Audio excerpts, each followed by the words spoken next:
गेल्या वर्षीप्रमाणे यावर्षीसुद्धा मी आलोय म्हणत पावसानं 7 तारखेलाच आपली हजेरी लावली आणि त्याच्या येण्याची वेळ इतकी परफेक्ट होती, की जणू काही तो मला भेटायलाच आला होता. 5:30 वाजता मी कामावरून सुटले आणि नेमका त्याच वेळेला त्याने बरसायला सुरुवात केली. पावसात भिजायला तसं मला खूप आवडतं, पण आपला फोन, घड्याळ, चार्जर, पाकीट हे सगळं सोबत घेऊन कोण भिजतं? पण मी भिजले, कारण अचानक आलेल्या पावसामुळे काही समजायलाच वेळ मिळत नव्हता.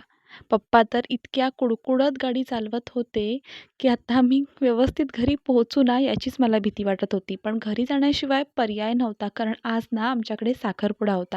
माझा नाही, आमच्या शेजारच्या हर्षाचा, आणि म्हणूनच आम्हाला लवकर घरी पोचायचं होतं. पण काय, तिथे पण दुर्दैव आडवं आलं.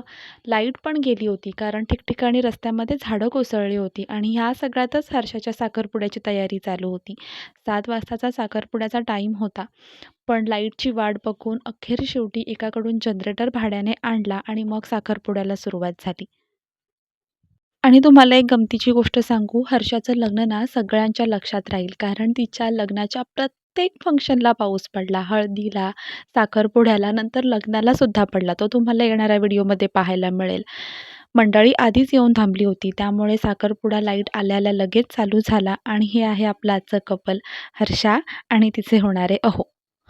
जनरेटरची पॉवर होती तोपर्यंत कसंबसं त्यांचं फोटोशूट उरकून घेतलं आणि साखरपुड्याचा खरा अर्थ होता साखर वाटण्याला. पिंट्याने ती साखर वाटली आणि अशा प्रकारे हर्षाचा साखरपुडा साजरा झाला.